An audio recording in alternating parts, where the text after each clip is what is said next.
Bonjour à tous, merci d'être présents ce soir à la 4e édition de notre semaine de l'accession à la propriété. Je me présente, je suis Martine Poujol-Léon, je suis directrice de l'ADIL, l'Agence départementale d'information sur le logement de Guadeloupe, qui organise donc pendant toute la semaine, du 14 mars au 18 mars, une semaine exclusivement consacrée à l'accession à la propriété pour vous permettre de sécuriser votre accession et d'accéder donc en toute sécurité et éviter ainsi le surendettement. Alors, à mes côtés, je remercie pour sa présence Madame Marie-Christine Thauvin, directrice territoriale d'Action Logement Service. Merci Madame Thauvin. Bonsoir Martine, bonsoir Christine, bonsoir à tous. Merci pour cette invitation. Je vous en prie. Madame Marie-Claude Louis, qui est conseillère juriste à l'ADIL et qui animera ce webinaire et interviendra pour répondre à toutes vos questions. Voilà, bonjour, merci de participer à ce webinaire, merci d'être présent avec nous. Donc, c'est une semaine de l'accession à la propriété. Donc, le webinaire d'aujourd'hui va concerner le financement de l'accession, le financement du projet. Donc, on va aborder toutes les questions concernant les sources de financement d'un projet immobilier, d'un projet d'accession à la propriété.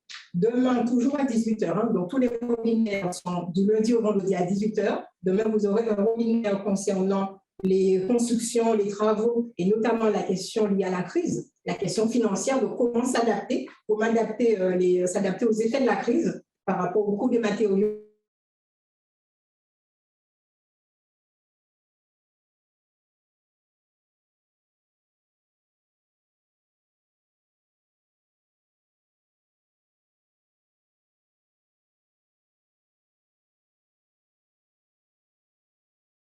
Invité pour chacun de ces thèmes. Vendredi, nous allons clôturer cette semaine de l'accession en intervenant sur le parcours d'un projet, du permis de construire, donc jusqu'à l'achèvement des travaux, jusqu'à la réception, quand vous avez les clés et que vous rentrez chez vous. Donc, c'est le parcours administratif d'une demande d'un projet de construction, de la demande de permis de construire jusqu'à l'achèvement des travaux. Donc, ce sont des webinaires, comme je vous ai dit, qui se déroulent à 18 h et c'est gratuit, c'est accessible à tous. Vous êtes les bienvenus pour assister. Donc, n'hésitez pas à nous poser vos questions. Les questions seront vues via le chat. Alors, je pense que le son est activé. J'avais une question sur le son, mais je pense que ça va. OK, c'est OK. Voilà. Ça, c'était au début. Donc, vous avez la possibilité de nous transmettre vos questions via l'onglet discussion, mais aussi l'onglet questions et réponses, et on y répond au fur et à mesure. Merci beaucoup. Donc, comme je vous l'ai dit, on commence par comment financer son projet, donc les sources de financement. Donc, une première petite présentation sera de voir avec vous l'ADIL, la présentation de l'ADIL.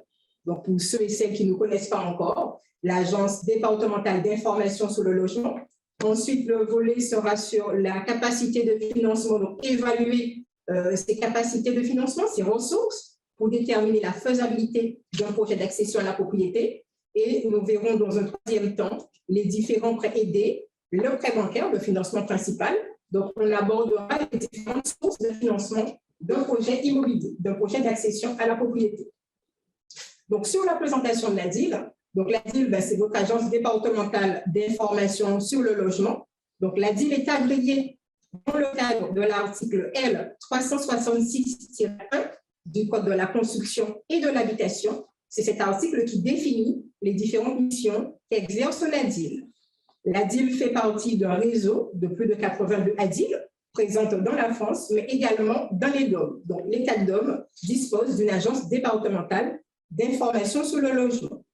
L'ADIL offre gratuitement au public un conseil complet, neutre, objectif et surtout ce sont des conseils personnalisés sur toutes les questions relatives au logement et à l'urbanisme. L'ADIL fonctionne grâce aux contributions financières de ses partenaires adhérents, puisque je vous ai dit pour le public, les consultations sont entièrement gratuites. Donc l'ADIL permet aux usagers de mieux connaître leurs droits et leurs obligations mais surtout de connaître et d'avoir les solutions adaptées à leur situation particulière. Ainsi, la DIL aussi, c'est le relais des politiques publiques pour informer la population des différents textes réglementaires sortis en cours de publication et surtout qui s'appliquent à nous. La DIL enseigne sur un certain nombre de grands thèmes. Je précise que la DIL aussi a été mise en place en Guadeloupe en 1994 par le conseil départemental ainsi que l'État, la CAF, et ensuite a été rejoint par les bailleurs sociaux et Action Logement. Les grands thèmes de consultation sur le logement, plus de la moitié de nos consultations concernent la location, qu'il s'agisse d'un propriétaire bailleur, donc qui met le logement en location, ou d'un locataire. Les questions portent sur le contrat de location, la rédaction du contrat, portent sur les congés, comment mettre fin à un contrat de location, la question des préavis, la question de l'augmentation du loyer, de la révision du loyer, et aussi des questions portant sur les états des lieux de sortie ou d'entrée du logement. Grand thème de location. Ensuite, vous avez les relations avec les professionnels. Ça peut concerner des questions avec un agent immobilier, avec un constructeur, un architecte, des artisans pour des travaux. La DIL renseigne également sur les assurances. On verra aujourd'hui celles qui sont liées à l'emprunt, donc à un crédit immobilier, mais également celles qui sont liées à la construction ou à l'habitation. La réglementation sur la qualité de l'habitat, la question de non-décence de logement, la question aussi qui revient assez cruciale sur l'insalubrité. Donc, comment déterminer si un logement est insalubre et surtout quelles sont les procédures à entreprendre. Nous renseignons également sur la copropriété, donc qu'il s'agisse de ménages désirant accéder dans le cadre d'un appartement en copropriété ou de copropriétaires souhaitant connaître les règles de fonctionnement de la copropriété, l'assemblée générale, qui peut être convoquée, comment participer, la question des travaux à réaliser en copropriété, les appels de fonds, charges, le syndic qui va être le représentant des copropriétaires. Toutes ces questions peuvent être abordées et nous sommes là en tant que juristes pour y répondre.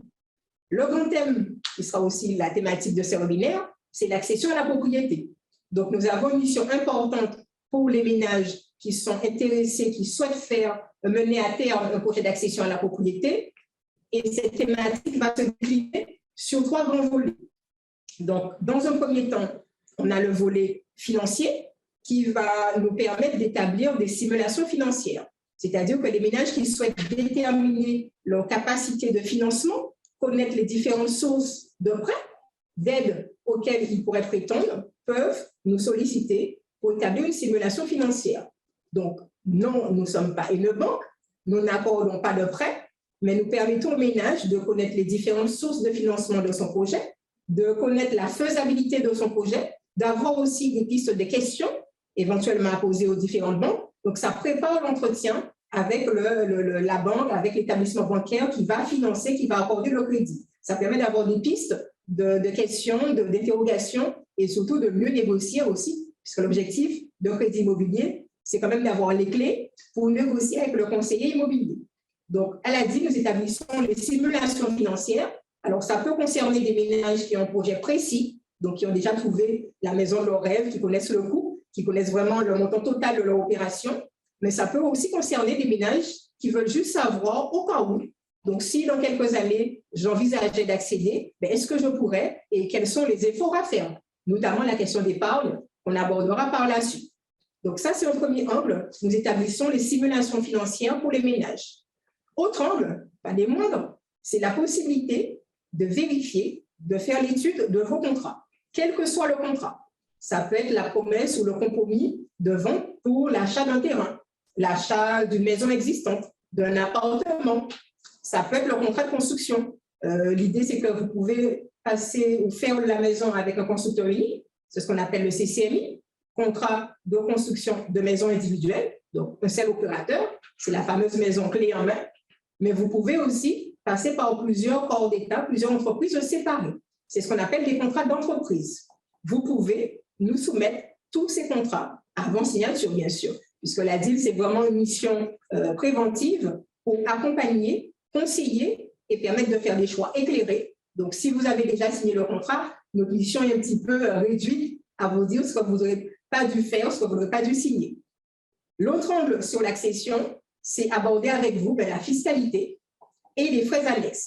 La fiscalité va revenir sur les différents impôts les différentes taxes que vous aurez à assumer en tant que nouveau propriétaire, nouveau accédant à la propriété, voir aussi avec vous les différentes charges, notamment si vous faites l'acquisition dans le cadre d'une copropriété ou de lotissement. Donc, l'accession, c'est plusieurs rendez-vous sur les simulations, sur l'étude des contrats, sur la fiscalité. Et souvent, on est amené à voir les ménages plusieurs fois et on devient carrément des fidèles consultants de l'ADIL puisqu'on peut vous accompagner à chaque pas, à chaque étape de ce projet d'accession à la propriété. Voilà. Donc là, vous avez le petit bilan de l'ADIL qui reprend un petit peu les différentes missions. Donc, je vous ai parlé des financements. Donc, ça, c'est établir les simulations financières. Je vous ai parlé de l'étude des contrats. Je vous ai également parlé des relations avec les différents professionnels, les assurances liées à l'emprunt, mais aussi liées à l'habitation, à la construction. Je vous ai parlé de la fiscalité, tout ce qui concerne la location, mais également la copropriété. C'est un petit peu, vous voyez, le parcours de l'accession. Donc, c'est un petit peu ça, les missions de l'ADIL, accompagner, conseiller gratuitement l'usager sur toutes les thématiques liées au logement. Donc, je suis Marie-Claude Louis, je suis conseiller juriste à l'ADIL. Cette année, ça va faire 19 ans d'expérience à l'ADIL. L'ADIL fonctionne, alors, nous avons une permanence téléphonique où c'est des petites questions rapides, ouvertes à tous, sans rendez-vous. Donc, tous les matins, du lundi au vendredi, de 7h30 à 9h, nous assurons cette permanence téléphonique rapide. C'est quelques questions rapides, puisqu'il y a beaucoup d'appels, nous sommes limités dans le temps.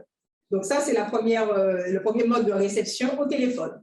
Ensuite, nous assurons une réception sur rendez-vous au téléphone, donc ça peut être un rendez-vous téléphonique ou dans nos locaux. Nous sommes à Pointe-à-Pitre à Bergevin.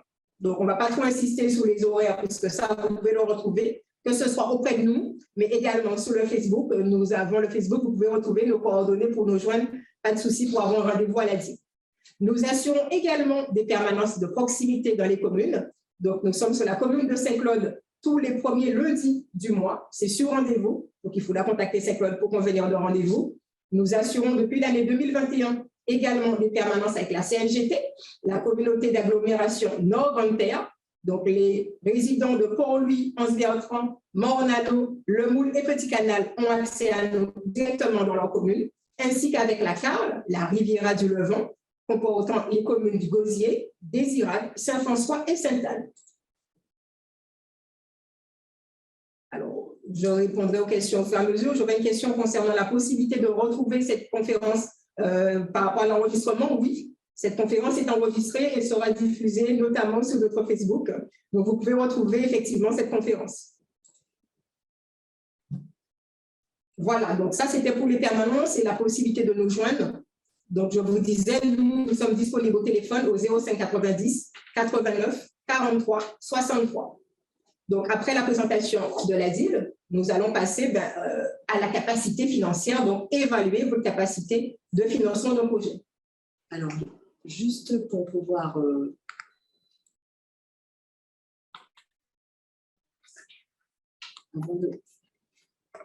Oui, alors avant de passer à l'évaluation de la capacité financière, en fait, je voudrais juste rajouter à cette présentation très complète le fait que cette semaine de l'accession se déroulera donc par le biais de webinaires et que c'est une semaine de l'accession complètement nouvelle, ce format webinaire, complètement nouveau que nous inaugurons cette année, puisque cette semaine de l'accession avait lieu dans nos locaux de Bergevin, en présentiel, et le public était invité à rencontrer les partenaires présents, dont bien entendu Action Logement, les bailleurs sociaux, et échanger en direct avec les conseillers juristes. Avec la crise sanitaire, nous avons donc été obligés de trouver une autre formule, d'où ces webinaires auxquels j'espère vous serez très nombreux comme ce soir à participer. Merci. Voilà. Donc, la première démarche quand vous envisagez de réaliser, de concrétiser votre rêve d'accession à la propriété, c'est d'évaluer votre capacité de financement. Donc ça, c'est la première démarche, c'est de se dire, est-ce que, au vu de mes revenus, au vu de ma situation financière, au vu de mon contrat de travail, au vu des crédits en cours que j'ai pu solliciter, est-ce que je pourrais financer un projet d'accession à la propriété? Donc, on va commencer par faire ses comptes, déterminer par rapport au salaire quelles sont les différentes sources de revenus. Donc, on va calculer le salaire net. On parle sur la base perçue. Donc, souvent, c'est les employeurs qui parlent en salaire brut. Là, il faut vraiment parler en salaire net. Combien vous percevez-vous chaque mois? Donc, ça, c'est sur la fiche de paye. C'est sur le 13e mois également, si vous bénéficiez d'un 13e mois. Les primes, mais on va intégrer des primes fixes, pas des primes qui peuvent varier. Et à ce moment-là, vous allez vous retrouver à surestimer vos revenus. Donc, si la prime elle est régulière et que le montant est fixe, on peut intégrer une moyenne de primes régulières. Les primes diverses rentrent en ligne de compte par rapport à vos revenus. Donc, salaire, vous pouvez être aussi indépendant, vous pouvez aussi avoir des revenus qui ne sont pas liés à des salaires. Toutes ces sources de revenus sont intégrées pour déterminer votre compte. Vous devez déduire les charges. Toutes les charges que vous avez, ça passe par les pensions alimentaires. Donc, c'est l'exemple des personnes qui versent une pension alimentaire pour un enfant, pour l'éducation d'un enfant. Donc, on doit déduire des revenus cette pension alimentaire, surtout si c'est dans le cadre d'une décision judiciaire où on a cette pension. Donc, ce n'est pas un choix de verser, on est obligé de verser cette pension. Donc, nous, quand nous établissons les simulations financières, on met en déduction des revenus qu'on met d'un côté, on met en déduction les pensions alimentaires qui sont versées et on peut même calculer l'âge, surtout quand c'est versé pour un enfant, notamment par rapport à la majorité ou si l'enfant poursuit les études, puisque cette pension alimentaire doit continuer à être versée. On déduit également les crédits, crédit voiture, crédit mobilier, autres crédits personnels qu'on a pu avoir. Ça va intervenir en déduction des revenus perçus.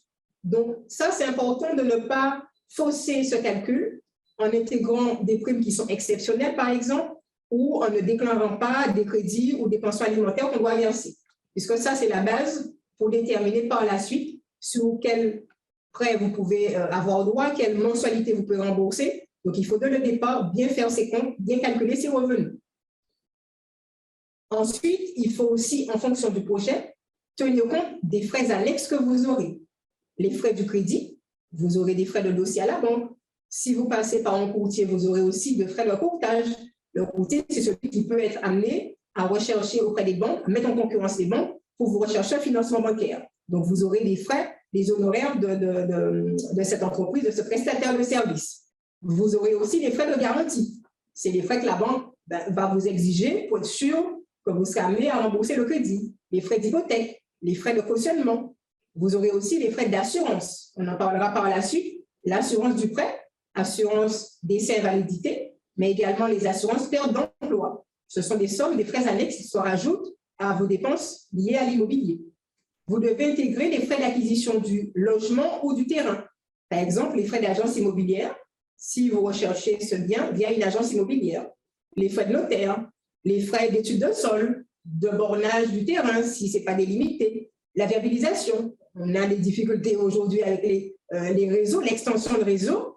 Si vous êtes éloigné de la première borne EDF ou la Générale des Eaux, vous aurez des frais supplémentaires pour faire l'extension de votre réseau. Les frais d'adaptation de votre maison, les frais d'adaptation au sol. Donc, tout ce qui est terrassement, mais aussi tout ce qui est voirie, réseaux divers, toutes ces dépenses sont à intégrer dans le budget global d'accession à la propriété. Donc, il ne faut pas négliger ces montants. Il faut dès le départ se dire qu'on aura un certain nombre de frais annexes qui se rajoutent et qu'il faudra financer. Ça ajoute aussi à cela les différents impôts locaux, mais aussi des frais annexes. En impôt, on va voir la taxe d'aménagement qui va concerner l'autorisation d'urbanisme. Là, on parle du permis ou du permis d'aménager concernant les constructions neuves. Donc ça, c'est une taxe à payer du fait d'avoir bénéficié d'une autorisation d'urbanisme. Mais vous avez aussi les impôts fonciers, tels que la taxe foncière. Vous devez faire le constat d'affichage de votre permis de construire. C'est des frais d'huissier qu'il faut avancer. Et si vous passez par un architecte, un maître d'œuvre, un ingénieur pour vous accompagner dans la conception de la maison, vous aurez également des frais de maîtrise d'œuvre. Donc, dans tous les cas, s'ajouteront également les frais de déménagement. Si vous devez quitter votre logement, éventuellement une location, pour basculer vers votre nouveau logement, votre nouvelle construction ou acquisition. Vous aurez aussi les frais d'assurance multirisque habitation et les frais d'aménagement du logement, aussi les apports. Parce qu'on voit la maison au sens strict, mais vous avez tout ce qui est clôture, espace vert à l'extérieur. Donc, c'est aussi des frais. Il faut tout de suite penser à sécuriser sa maison dès qu'on y est entré, surtout quand c'est une construction neuve. Tout de suite penser à ces frais annexes qui sont rajoutés. Donc là, c'est évaluer ses ressources, bien déterminer les revenus du ménage ainsi que les dettes. Ensuite, il faut voir maintenant quelles sont les conditions pour bénéficier des différents prêts, notamment les prêts aidés, mais également du prêt bancaire. Donc, on va voir là les différentes sources de financement de projets immobiliers. 3 sources principales de financement de projet. La première source, c'est l'apport personnel, votre épargne, vos économies. La deuxième source, ce sont les différents prêts aidés. On abordera la question du prêt à taux zéro et nous aborderons également la question du prêt accession qui est proposé par Action Logement, dont Mme Thauvin va vous faire la présentation dans un instant. Et nous aborderons le financement principal. C'est vrai qu'on l'aborde en dernier, mais c'est le prêt principal, c'est le prêt bancaire. Donc, on va commencer par l'apport personnel. Donc, cet apport est constitué par vos économies, les épargnes que vous avez pu mettre de côté, quel que soit le compte, mais ça peut être aussi la revente d'un bien. Vous aviez un petit appartement ou vous avez un grand terrain, donc vous avez pu le partager et vendre une parcelle. Ça vous permet de vous constituer une petite économie qui va financer une part de l'opération. Parce que bien sûr, vous financez quand même avec un prêt bancaire, sinon, ce n'est pas la peine d'envisager des crédits si vous avez les moyens financiers de financer la construction. Donc, l'apport n'est pas une obligation. Donc, on peut ne pas avoir d'apport, ne pas avoir d'économie, ne fait pas obstacle, n'est pas un frein forcément à obtenir les financements pour financer votre projet d'accession. Cependant, la capacité d'épargne, c'est-à-dire par rapport à vos revenus, quand on met d'un côté les ressources et de l'autre les dépenses et les crédits, il faut qu'on arrive quand même à dégager une capacité, la possibilité de mettre de côté, d'économiser chaque mois. Donc, cette capacité ainsi que la réalité de cette épargne, donc le fait que vous ayez effectivement, depuis longtemps, même si c'est 50 €, toute petite somme que vous mettez de côté, mais c'est le fait de le mettre de côté de manière régulière. Donc, si sur plusieurs années, vous mettez de côté, on voit cette réalité de cette épargne. Donc, la capacité d'épargner et le fait d'avoir effectivement épargné, ce sont des éléments qui sont pris en compte par le prêteur dans le cadre de l'analyse du risque. C'est-à-dire que la banque va vérifier est-ce que même si vous avez des revenus, vous avez pris l'habitude de mettre de côté, d'épargner, d'économiser, est-ce que vous avez bien compris le principe qu'un prêt se rembourse? Vous voyez souvent les publicités où on vous met un crédit, ça se rembourse. On a estimé que c'était nécessaire de rappeler cette logique qu'un crédit, un prêt, ça se rembourse. Donc, la banque, elle doit faire ce travail d'analyser le risque, d'analyser la capacité du ménage à anticiper le projet. Anticiper le projet passe par la préparation. Et je vous disais également, l'épargne, c'est un élément probateur, c'est un indicateur qui intervient sur le fait que le projet a été préparé. Ce n'est pas du jour au lendemain que vous avez dit, bon, je veux accéder, j'ai une maison, je vais faire un crédit. On voit la préparation d'avoir mis de côté une épargne, des économies. Cette épargne va jouer aussi pour la banque, pour le prêteur, dans l'analyse du risque, sur la capacité effective de l'accédant à supporter une mensualité. Souvent, vous avez quand même une mensualité de remboursement du prêt immobilier qui est plus importante que votre loyer actuel. Donc, même si l'apport personnel, l'épargne n'est pas obligatoire, ne fait pas obstacle à l'obtention du crédit, il est quand même préférable d'arriver à la banque avec une épargne, une économie déjà constituée. Ça donne une analyse du risque beaucoup moins pour vous que pour quelqu'un qui n'aurait pas d'épargne. Et vous avez même certaines banques qui vont vous faire des taux d'intérêt intéressants en fonction de l'épargne que vous avez, parce qu'elles estiment que vous êtes un ménage moins à risque parce que vous avez pu épargner plus longtemps. Et on a eu ces cas où on disait, est-ce que quelqu'un qui revend un bien ou qui a un membre de la famille, une grand-mère qui lui donne une somme, est-ce que c'est le même risque d'une personne qui a peut-être mis, peut-être pas beaucoup, mais qui a mis pendant 10 ans de côté? Est-ce que c'est le même message de l'accédant qui a eu un héritage que celui qui a épargné? Donc, la capacité de l'accédant à supporter une mensualité, à se dire qu'on peut dire, se rembourse, à le préparer, ça joue pour la banque, ça joue sur le prêteur. Donc, il est quand même préférable d'avoir un apport personnel, d'avoir une épargne, en sachant que lorsque vous mettez un apport personnel pour le crédit immobilier, il vous faut quand même avoir à côté de quoi faire face pour vous, votre famille, vos enfants, les études, les départs souvent en métropole. Il vous faut une épargne de précaution personnelle, ce qu'on appelle vraiment le petit baglet, la petite chose que vous mettez de côté. Ça aussi, c'est important d'avoir une épargne. Nous, quand on établit les simulations financières, il est vrai qu'on rentre l'épargne, l'apport personnel pour le projet immobilier, mais on vérifie avec le ménage s'ils ont commencé à garder de côté aussi de quoi faire face aux impôts dont on a parlé, aux assurances liées à la construction, aux dépenses annexes et surtout mais aux imprévus. Et nous sommes dans un contexte sanitaire actuel où les imprévus, il faut en tenir compte quand on réalise un projet immobilier puisque c'est quand même un projet assez lourd.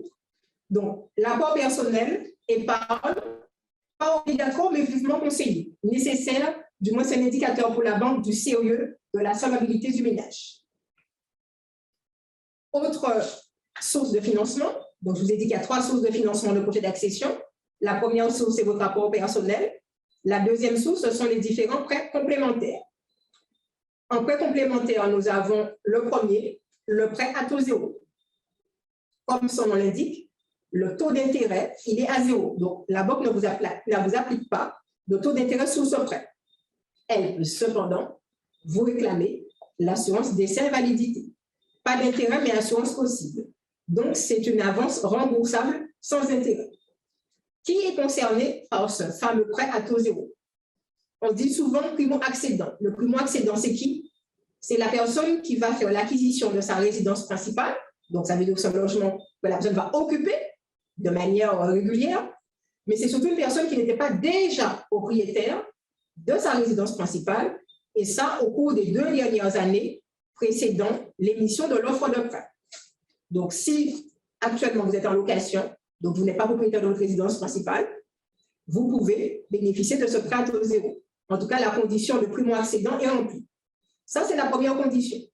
Réserver ce prêt aux personnes qui ne sont pas déjà propriétaires. On peut enlever de la résidence principale.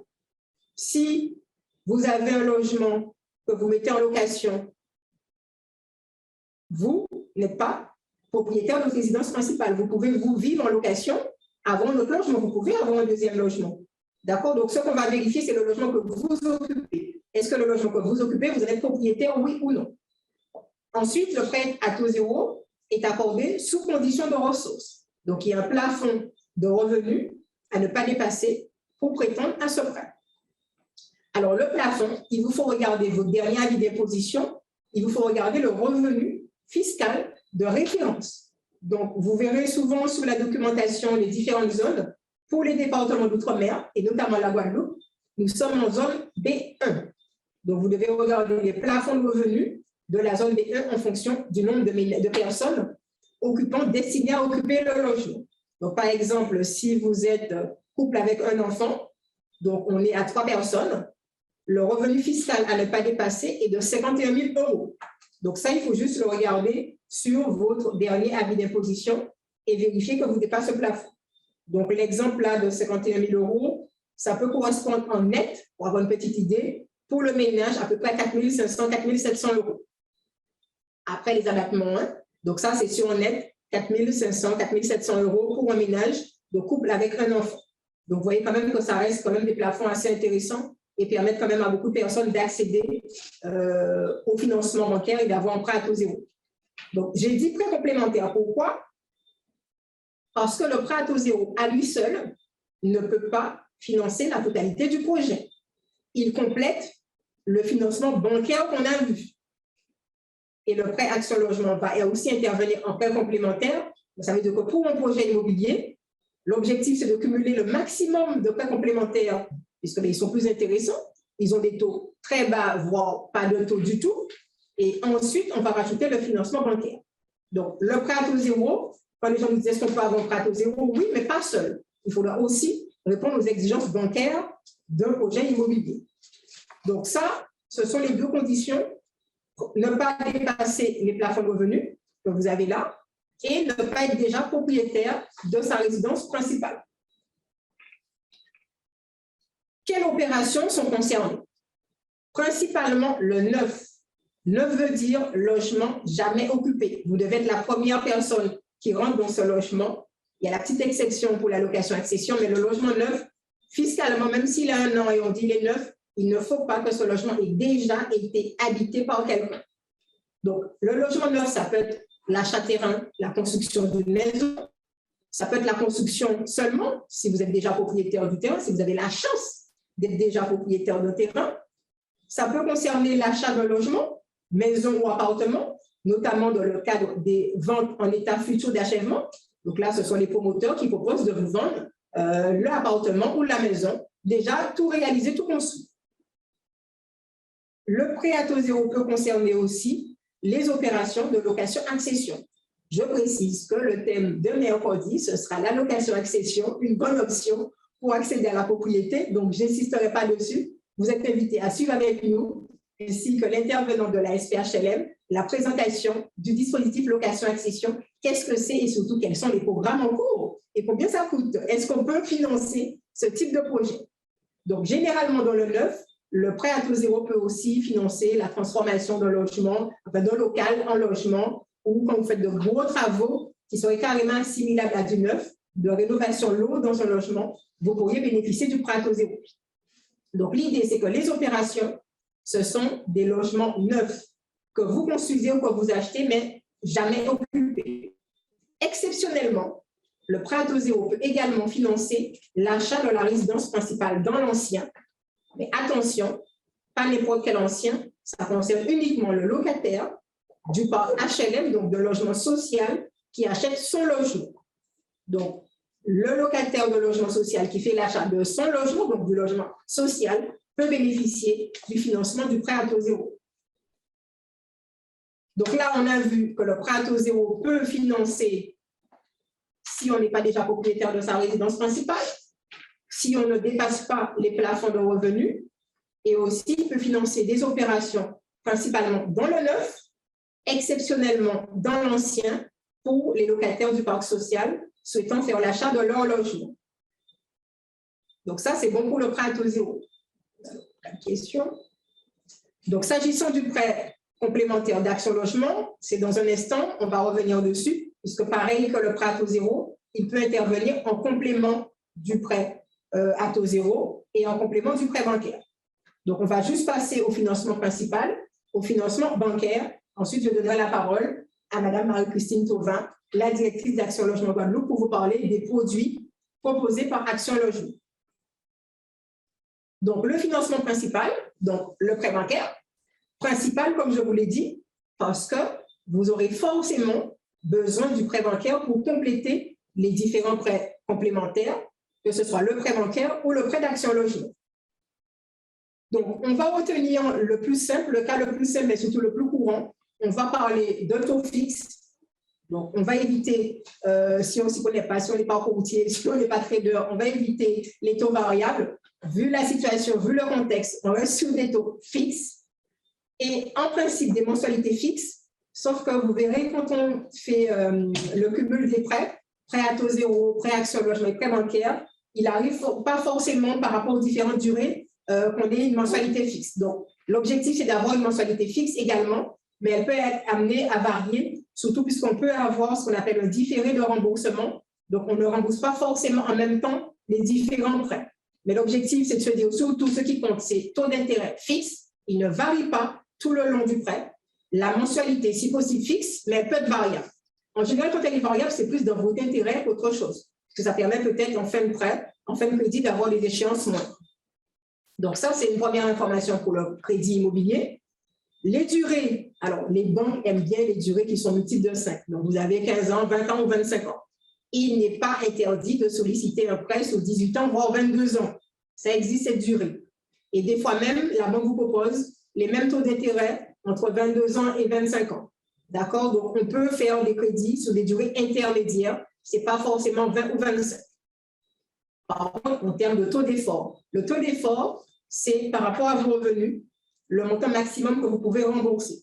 En principe, on est sur 30 ou 33% d'endettement. Alors, nous, dans nos retours à DIL, on nous dit plus 30 pour les salariés du privé, puisque ils n'ont pas de marge forcément d'augmentation. En dehors des NAO, il n'y a pas forcément des augmentations systématiques du salaire. Par contre, pour les fonctionnaires, des fois, on va au 33% parce qu'on se dit, mais avec les points, chaque année, avec l'ancienneté, ça augmente. Bien que ce n'est pas systématique, il y a eu des moments où ça n'a pas augmenté. Donc, le taux d'endettement, c'est le pourcentage que va représenter le crédit, la mensualité de prêt, par rapport à vos revenus. Un tiers, 30%. D'accord? Donc, si vous touchez 1 500 €, vous savez que la mensualité, en fonction si vous avez des dépenses ou pas, c'est 500 € au grand maximum. Un tiers de vos revenus, tout crédit confondu. Ça veut dire que si vous touchez 1 500 € et que votre capacité, c'est 500 et que vous avez le crédit voiture de 450, il ne vous reste pas beaucoup pour arriver à votre défaut. Il va vite être dépassé. Donc, c'est pour ça, quand on a parlé de calculer, évaluer, faites vos comptes, évaluez votre capacité, on tient compte des ressources, mais aussi des crédits en cours. Alors, j'ai une question. Donc, j'ai la chance, comme vous dites, d'être propriétaire d'un terrain, mais à 29 ans, je suis complètement perdue sur la suite des étapes. Alors, le robinet automatique, apparemment, c'est super et plein d'informations. Surtout, je rappelle que j'ai précisé qu'on peut vous accompagner tout le long du projet. N'hésitez pas, quelles que soient les questions, on vous prépare pour les négociations avec les banques, on vous prépare pour les négociations avec les agences immobilières, les notaires, on peut vous accompagner, on sécurise le projet au final. La deal, c'est ça, c'est vous permettre de faire des choix éclairés et de poser toutes vos questions, quelle que soit la question. D'accord? Donc, pour le prêt bancaire, on a dit on retient des taux fixes, une mensualité fixe qui peut être variable, des durées 20-25 ans, maintenant tout dépend de l'âge également de l'emprunteur, et un taux d'effort, et ça c'est vraiment important, ne pas dépasser les 30-33% d'endettement. Donc, on a vu des banques quand même qui proposaient du 35, du 40%. Ça dépend à qui ça s'adresse. Ça dépend si le projet se fait en couple ou si le ménage est seul. Parce que si vous supportez seul les remboursements, ben, la mensualité ou les variables ne sont pas toujours les mêmes. Autre point important par rapport au prêt bancaire, le financement principal, ce sont les assurances. Alors, l'assurance obligatoire, alors, obligatoire pour les banques, mais pas obligatoire légalement. Donc, la loi n'exige pas que vous ayez une assurance décès-invalidité. Mais les banques, je vous dis, en général, réclament une assurance. Alors, il faut que cette assurance couvre 100% du crédit, le montant total. Donc, vous devez avoir une assurance qui va couvrir les aléas, décès ou invalidité de l'emprunteur. Souvent, les établissements vous proposent l'assurance de groupe. Donc, c'est-à-dire que ce sont des assurances ou des primes d'assurance déjà négociées avec des assureurs, des compagnies d'assurance, mais vous n'êtes pas obligé. À partir du moment où vous fournissez un contrat qui va présenter un niveau de garantie, un niveau équivalent au contrat de groupe de la banque, vous n'êtes pas obligé d'accepter le contrat de groupe. Donc ça, c'est une assurance obligatoire, l'assurance du prêt, l'assurance qui va couvrir le décès et l'invalidité. Autre assurance qui est non négligeable également, surtout dans ces situations de crise, c'est l'assurance perte d'emploi. Donc, elle est facultative. Pour les personnes ayant une garantie d'emploi, entre guillemets, les fonctionnaires, elle n'est pas du tout nécessaire, mais pour les salariés du privé, ou quand on fait le projet seul, donc ça veut dire que votre force de travail, c'est votre capacité à rembourser le crédit, il est quand même conseillé de souscrire cette assurance perte d'emploi. Donc, j'attire votre attention qu'il faut vraiment bien lire la définition contractuelle qui est donnée à l'événement qui permet l'ouverture des droits à la garantie. Souvent, c'est que la question de licenciement. Donc, les chômages partiels, je pense que ça, c'est l'exemple, c'est le mot depuis 2020. Chômage partiel, c'est pas pris en compte. Les ruptures conventionnelles où il y a une entente entre le salarié et l'employeur non plus. Donc, lisez bien les causes, les événements qui permettent de bénéficier de cette garantie perte d'emploi. Alors, nous, souvent, on est amenés à l'intégrer dans les financements parce que c'est un coût. Donc, son avantage, c'est de limiter les conséquences, donc les difficultés, mais surtout les conséquences financières d'une perte d'emploi sur l'emploi immobilier. Ça, je pense encore une fois qu'on est vraiment le vit là actuellement. Donc, une perte d'emploi, ça a des conséquences graves sur le remboursement de crédit immobilier. Donc, les échéances non payées, ça va vite. Donc, ça, c'est un avantage de pouvoir bénéficier de cette garantie financière. Par contre, son principal inconvénient à cette assurance, c'est qu'elle a un coût qui se rajoute aux échéances, à la mensualité du prêt. Et elle est aussi complexe dans sa mise en œuvre, quant au délai, quant au montant, mais surtout par rapport aux différents plafonnements. Donc, elle est vivement conseillée, surtout quand on est dans le secteur privé et qu'on n'a aucune garantie, malheureusement, aujourd'hui, sur 20-25 ans, on n'a pas de garantie. Il faut faire attention à son coût et aussi les conditions pour la mettre en jeu. Ça veut dire que si vous perdez votre emploi, ne vous dites pas « je vais y arriver », je prends quelque temps, il faut tout de suite déclarer ce sinistre à la compagnie d'assurance. Alors, j'ai une question. Bonsoir, peut-on solliciter un prêt bancaire à 55 ans avec un revenu net de 2 500 €? Alors, on ne va pas forcément répondre au cas particulier. Comme je vous l'ai dit, nous faisons des consultations qui sont personnalisées et qui nous permettent vraiment de nous poser toutes les questions. Mais l'âge n'est pas réellement une condition pour la banque. Ce qui compte, c'est que vous ayez une assurance décès invalidité qui vous couvre jusqu'à l'échéance du prêt. Donc, indirectement, là, je vais entrer en ligne de compte, puisque la plupart des compagnies d'assurance vont jusqu'à 80, 82 ans, voire 85 pour certaines compagnies. Donc, il faut que l'échéance du prêt, vous n'ayez pas dépassé cet âge. Donc, 57 ans, ça reste jouable. On est sur un revenu de 2500. Maintenant, tout dépend du projet, tout dépend du coût. Si on veut acheter un appartement, si on est dans l'ancien, si on est dans le neuf. Donc, sur la base des revenus, on est en mesure de vous établir une simulation. Et cette simulation vous indiquera quelle est votre capacité. Et ça vous permet aussi, si le choix n'était pas définitif, de vous dire, est-ce que je vais plus aller vers le neuf, vers l'ancien? Est-ce que je vais devoir me diriger vers le collectif, donc appartement, ou plus la maison individuelle? Donc, faire la simulation financière vous permet aussi de rediriger votre choix par rapport aux offres et par rapport au prix aujourd'hui de l'immobilier. J'ai répondu à cette question.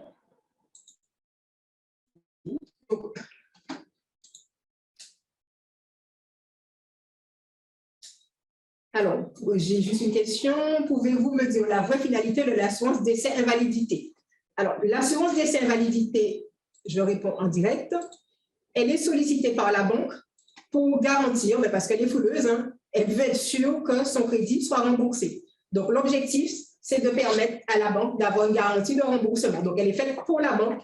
Et c'est pour ça que je vous ai dit qu'elle n'était pas légalement obligatoire, mais que les banques ont le droit, puisque les banques fixent aussi leurs conditions pour accorder un crédit.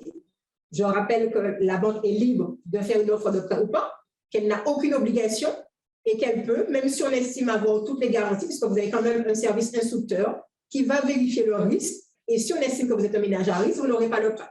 Donc, l'assurance décès invalidité, c'est de permettre que le crédit soit garanti.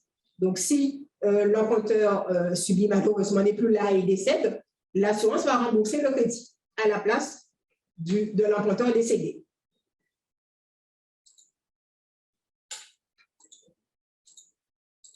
Okay. D'accord, donc je vous ai dit, on répond aux questions au fur et à mesure, donc si vous en avez, n'hésitez pas. Donc j'espère avoir répondu à ces questions. Donc on a vu le financement bancaire, donc financement obligatoire, financement principal. Il est inutile que je dise que pour bénéficier d'un prêt immobilier de financement bancaire, vous devez répondre aux exigences bancaires. Et là, ce sont des exigences par rapport à vos revenus, les revenus qui vont être pris en ligne de compte par les banques. Principalement, c'est les revenus salariés qui vont être pris en compte.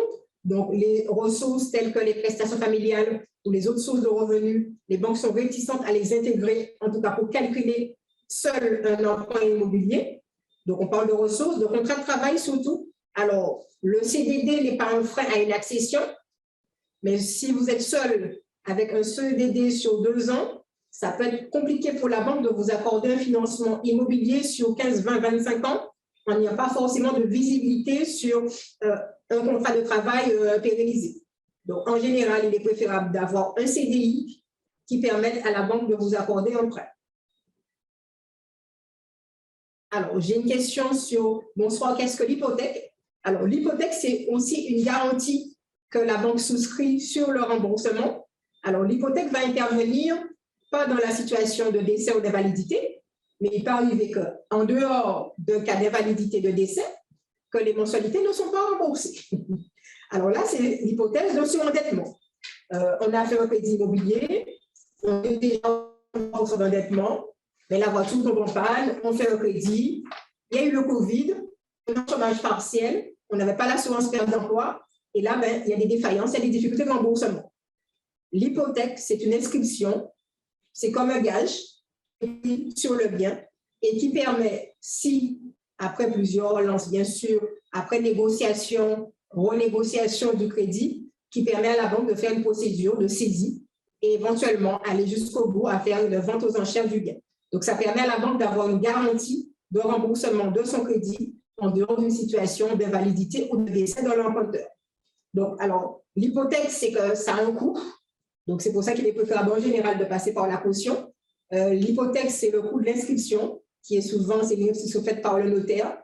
Donc, et vous avez cette, entre guillemets, souvent on dit c'est l'épée de Damoclès, c'est-à-dire que vous avez ce risque tant que vous n'êtes pas à la fin du prêt, que si jamais il y a un incident, une défaillance, un non-remboursement, que la banque puisse activer ce levier et faire des procédures de saisie. Alors, j'ai une autre question. Est-ce que dans ce cas, les enfants pourront bénéficier du bien ou ils devront payer le crédit? Je ne sais pas dans quel cas on était, mais je pense que c'était dans le cadre du décès, de l'assurance décès invalidité. Oui, si vous avez souscrit une assurance décès invalidité et que malheureusement, vous n'êtes plus là, le crédit est remboursé par l'assurance et les enfants sont toujours propriétaires. Oui, les enfants ont le logement, ont le bien. Donc, d'où l'idée qu'elle est quand même obligatoire, mais ça vous permet de vous protéger, de protéger ce patrimoine qui est transmis aux héritiers. Alors, quelles sont les banques qui font un prêt à taux zéro? Alors, en principe, presque toutes, mais nous avons sur le site de l'établissement qui contrôle les banques, vous avez la liste de toutes les banques qui proposent. Alors, pour ne pas oublier, je préfère ne pas citer de banques là, parce que surtout si certaines proposent et que je les oublie, mais vous avez la possibilité de retrouver auprès de nous la liste des banques qui ont signé la convention avec l'État pour proposer le prêt à taux zéro. Mais presque toutes nous proposent actuellement ce prêt à taux zéro.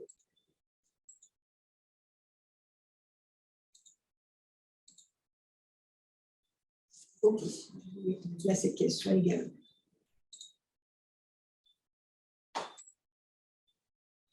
Alors, juste vous dire, c'était pour faire un petit peu la synthèse de ce que j'ai pu vous dire par rapport aux missions de l'ADIL. Donc, on a vu brièvement la présentation de l'ADIL, on ne va pas être trop long. On a vu la première démarche qui consistait à bien évaluer ses revenus, bien ne pas surestimer ni sous-estimer ses revenus, bien les calculer, tenir compte des différentes dépenses et des crédits en cours. On a vu les différents prêts complémentaires. On a vu principalement le prêt à taux zéro, ainsi qu'en grande ligne, le prêt bancaire. Donc, je voulais juste revenir sur la plus-value, donc quelle était la valeur ajoutée d'une consultation à l'ADIL. Alors, j'ai bien dit que la consultation à l'ADIL, elle est avant tout projet, avant tout paiement, avant tout versement à qui que ce soit. Donc, c'est vraiment un conseil en amont.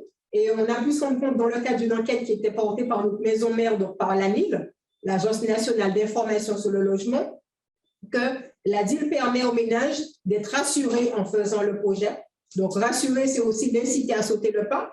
On va éveiller la curiosité, de se dire que c'est possible. Alors, on va adapter le projet, bien sûr, mais ça permet aux ménages de se dire qu'il y a la capacité de mobiliser les financements qui sont nécessaires pour son projet. Parce que l'objectif de la simulation, c'est de voir toutes les sources de prêts en dehors du prêt bancaire.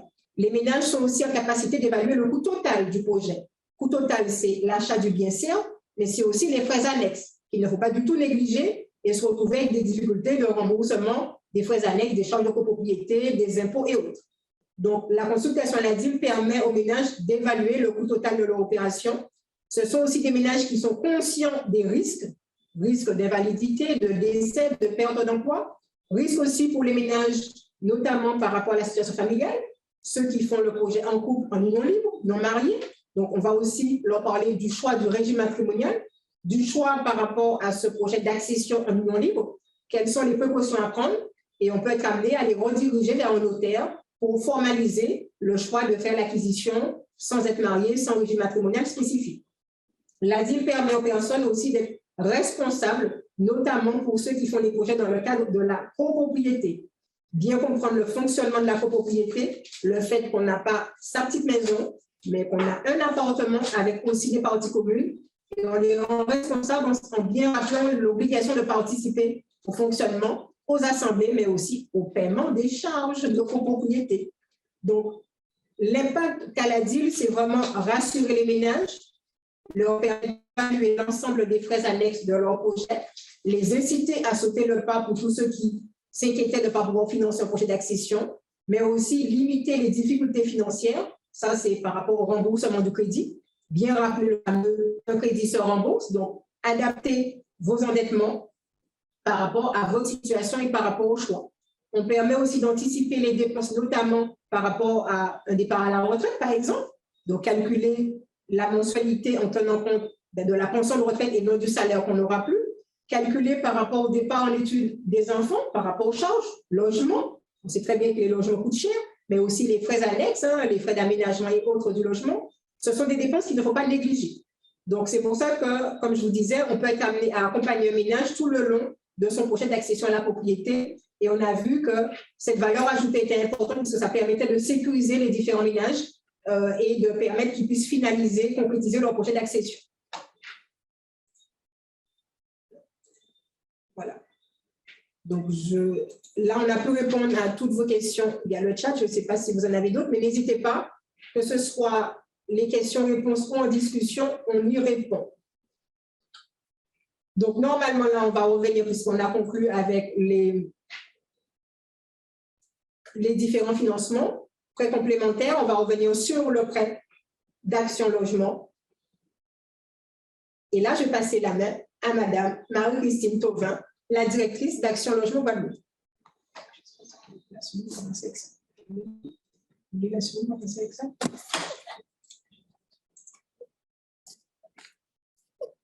Juste un petit instant sur le côté technique.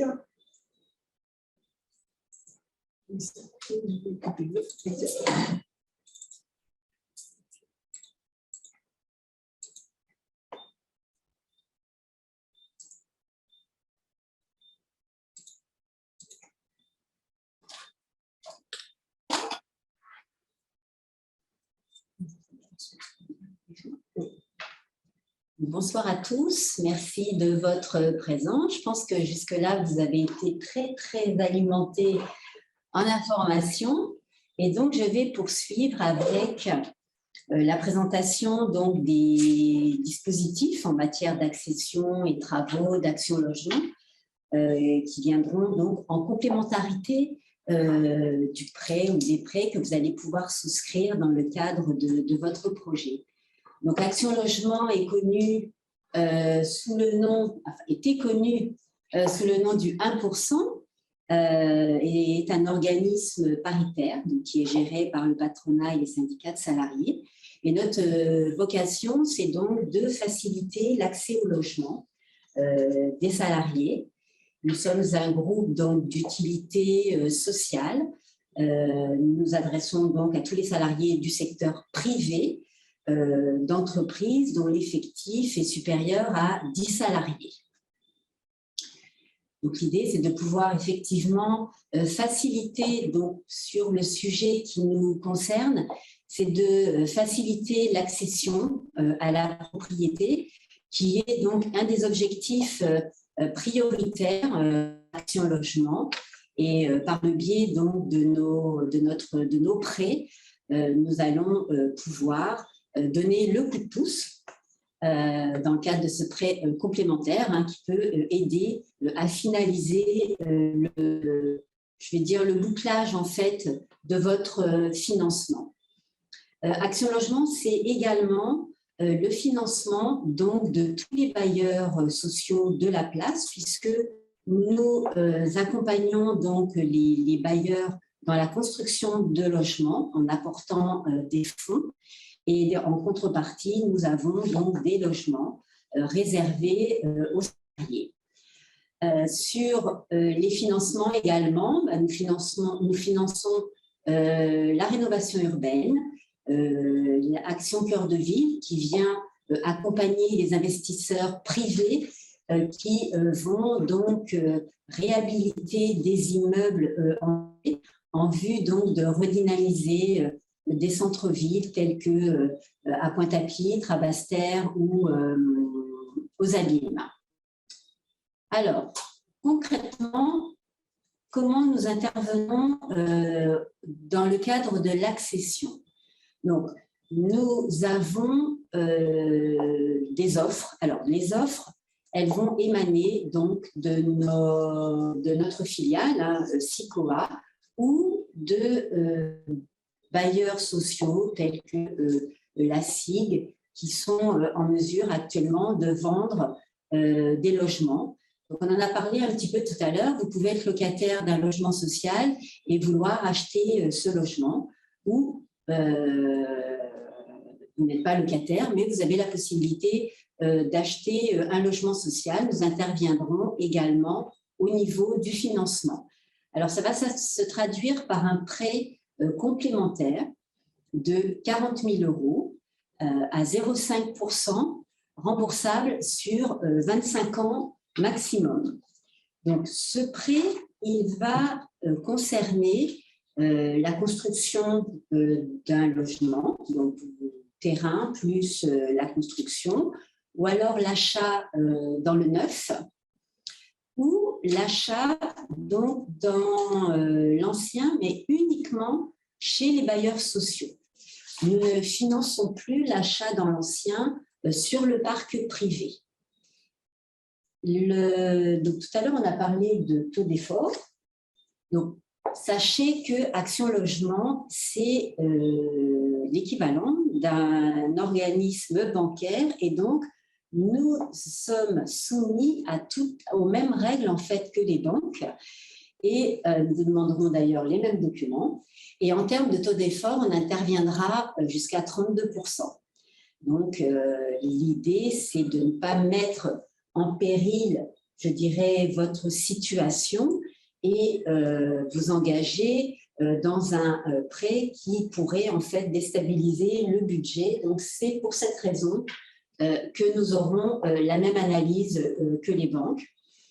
Et autre élément important, c'est que pour pouvoir intervenir, vous devrez faire apparaître le prêt d'Action Logement sur la simulation bancaire, sur la simulation de financement qui vous sera demandée.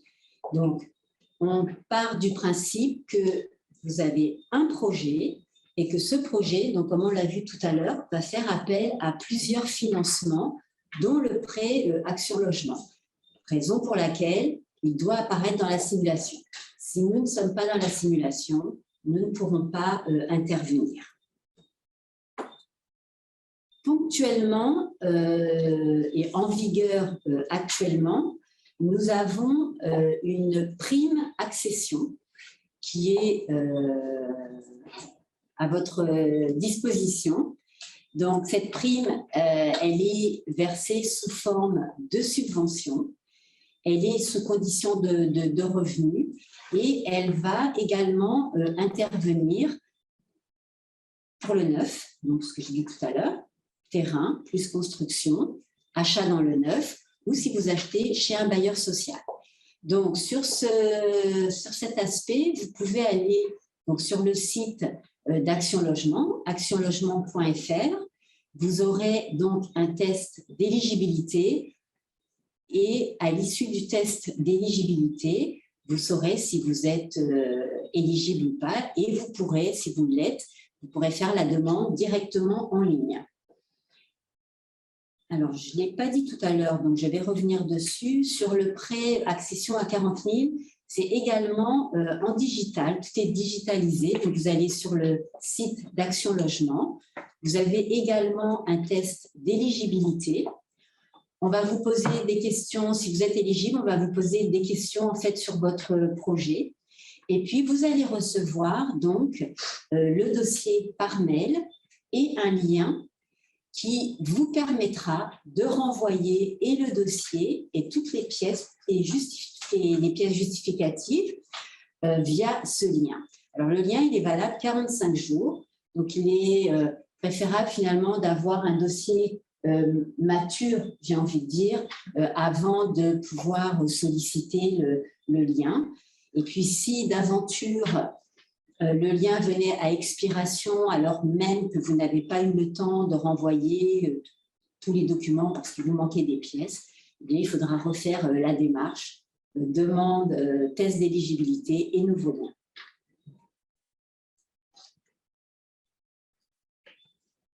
Une fois que vous êtes… Alors, nous avons aussi à votre disposition, une fois que vous serez propriétaire, alors là, j'anticipe, mais on peut cumuler un prêt accession avec un prêt travaux. Donc, le prêt travaux, il est de 10 000 €, 1%, remboursable sur 10 ans maximum. Et puis, il peut venir, je dirais, en complément donc, de votre construction. Vous avez acquis, il vous reste encore quelques travaux à faire. Vous pourrez effectivement le solliciter sans obérer outre mesure ou gréver en tout cas votre budget. Donc lui, par contre, il va servir à financer les travaux donc, à l'intérieur du logement. C'est-à-dire qu'on ne va pas pouvoir, par exemple, avec ce prêt, financer une clôture. On va pouvoir vous financer la toiture, tout ce qui est menuiserie, électricité, plomberie, carrelage, donc tout ce qui est à l'intérieur de l'habitation. Il faut que ce soit votre habitation principale. Ça, c'est important, que ce soit l'habitation principale. Et puis, on va vous demander donc des devis. Et puis, le déblocage des fonds se fera sur présentation de factures. Vous avez également à votre disposition un prêt agrandissement. Vous avez effectivement terminé et puis la famille s'est agrandie. Vous avez besoin d'une surface supplémentaire. Vous avez aussi la possibilité de nous solliciter pour un prêt donc, de 20 000 € à 0,5%, remboursable sur 25 ans maximum. Donc, tous ces dispositifs, vous allez pouvoir donc, les retrouver sur le site d'Action Logement. Pour le prêt travaux et le prêt agrandissement, vous devrez donc nous solliciter pour qu'on puisse vous envoyer les formulaires par mail. Puisque là, ce sont les deux seuls prêts qui ne sont pas encore en ligne. Ah oui, il y a des questions. Il y a des questions.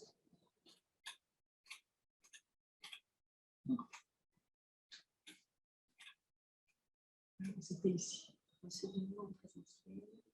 Alors, oui, j'ai la question, est-ce qu'on reçoit en présentiel sur la région bastérienne? J'ai pu le revenir en cours. Alors, sur la région bastérienne, nous avons le présentiel sur la commune de Saint-Claude. Donc, nous avons une permanence mensuelle sur la commune de Saint-Claude et c'est le premier lundi de chaque mois, sur rendez-vous. Donc, à ce moment-là, il faudra nous contacter, nous, à la DIL ou éventuellement la commune de Saint-Claude pour convenir d'un rendez-vous. La question suivante. Alors, bonsoir pour tous ceux qui nous saluent. Bonsoir. Le bailleur ou la foncière est-il un bailleur social? Oui.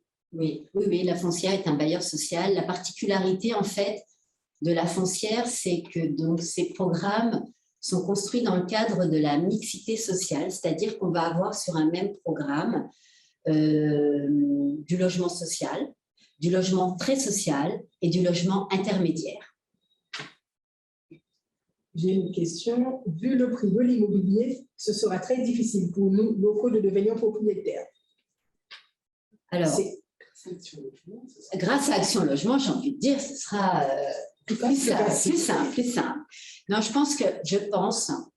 Alors, vous avez raison, c'est vrai que le prix de l'immobilier est élevé, mais vous avez par contre des alternatives telles que le PSLA. Pour cette raison, je vous invite à participer à ce webinaire puisque ça permet en fait d'accéder à la propriété en douceur puisque vous êtes locataire pendant un certain temps et ensuite vous allez lever l'option pour pouvoir acquérir votre logement.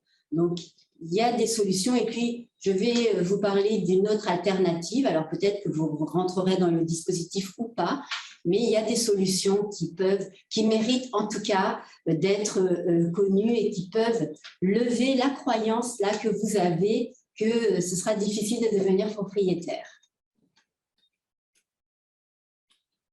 C'est OK. Nous allons poursuivre. Voilà. Donc, nous avons, donc c'est l'autre alternative. Nous avons une filiale d'Action Logement qui s'appelle Atrium et qui intervient pour accompagner donc les publics modestes, voire très modestes, à accéder donc à la propriété ou à améliorer leur habitat. Donc, au niveau de l'accession très sociale, ils vont pouvoir donc intervenir dans le cadre de la construction de logements évolutifs sociaux, que la personne soit en possession du terrain ou n'ait pas de terrain. Et dans le cadre de l'amélioration de l'habitat, ça va donc s'adresser à des propriétaires occupants. Donc, quand je dis public modeste, voire très modeste, la filiale Atrium va pouvoir s'adresser donc à des personnes qui sont salariées, donc sous plafond de ressources, il y a un plafond de ressources, mais aussi à des personnes qui bénéficient des minima sociaux ou qui sont demandeurs d'emploi. Donc, c'est un des axes qui peut permettre justement d'accéder à la propriété, alors que dans la réalité, effectivement, la personne n'aurait pas pu le faire. Donc, il y a un plafond de ressources et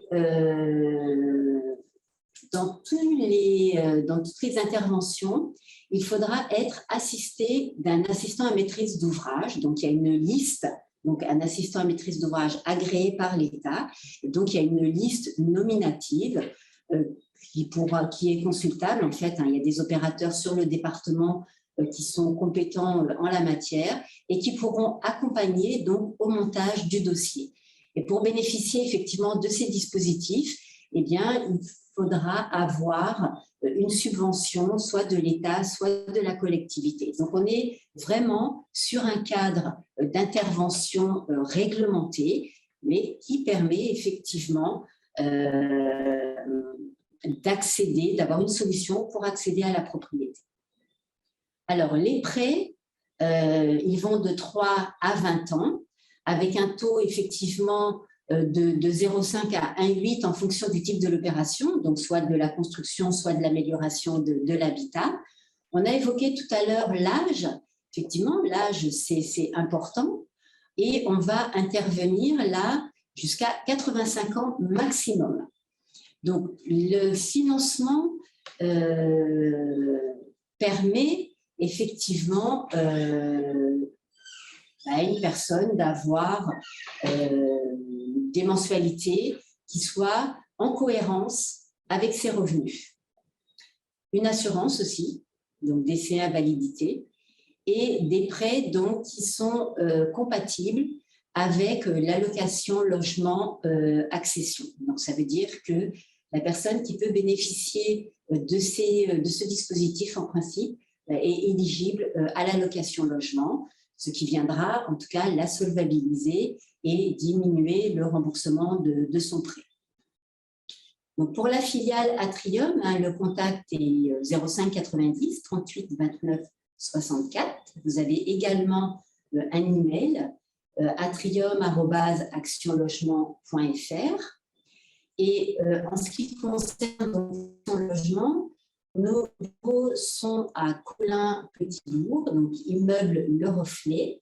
Vous pouvez donc nous contacter sur le 05 90 82 38 71 ou 07 76 08 79 48.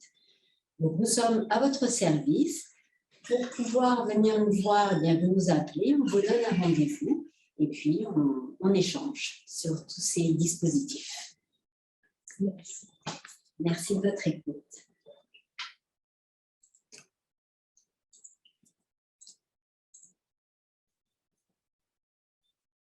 Alors, est-ce que c'est uniquement sous les salariés du privé Action Logement? Oui, Action Logement donc, accompagne tous les salariés du secteur privé. Donc, pour les prêts les dispositifs que nous venons de vous présenter, oui, puisque les fonds qui nous permettent effectivement d'accompagner émanent donc des entreprises privées qui ont l'obligation de verser la participation à l'effort de construction. Donc, c'est vers les salariés du secteur privé que nous offrons cet accompagnement. Merci. Avec plaisir.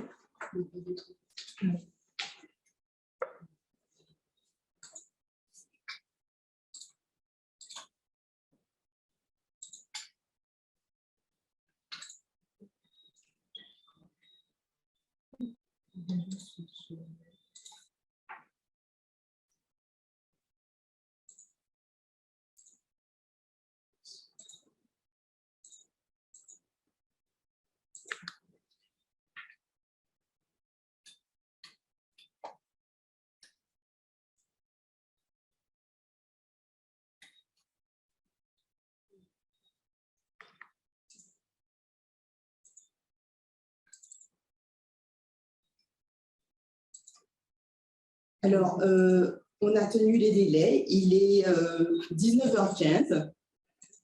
Nous tenons à vous remercier chaleureusement d'avoir été si nombreux à nous écouter, à poser vos questions. Merci à Madame Thauvin d'Action Logement Service.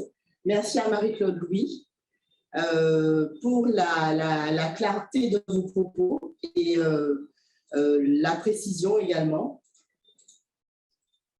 Alors, nous vous invitons donc à suivre notre prochain webinaire.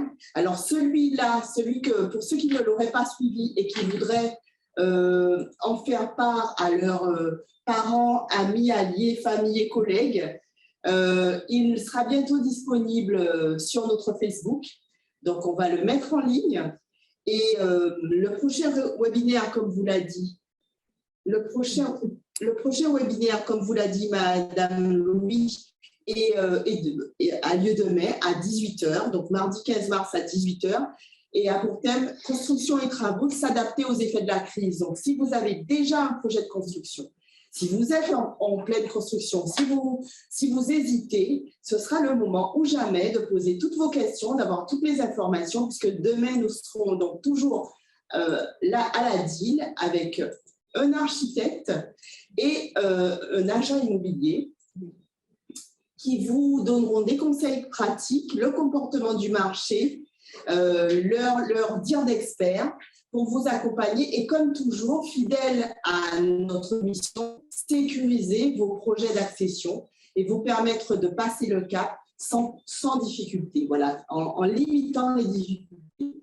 Donc, merci pour votre attention et je vous rappelle les conseils gratuits de la DIL du lundi au jeudi inclus, sur rendez-vous, mais également sans rendez-vous et par téléphone de 7h30 à 9h tous les jours par téléphone. Et au-delà, à partir de 9h30 jusqu'à 13h, vous regardez sur notre site internet ADIL 971 et nous vous invitons nombreux à prendre rendez-vous dans nos locaux ou à consulter nos pages Facebook, notre site web adil971.org, mais aussi notre LinkedIn où nous vous présentons les diverses informations. Merci et à bientôt.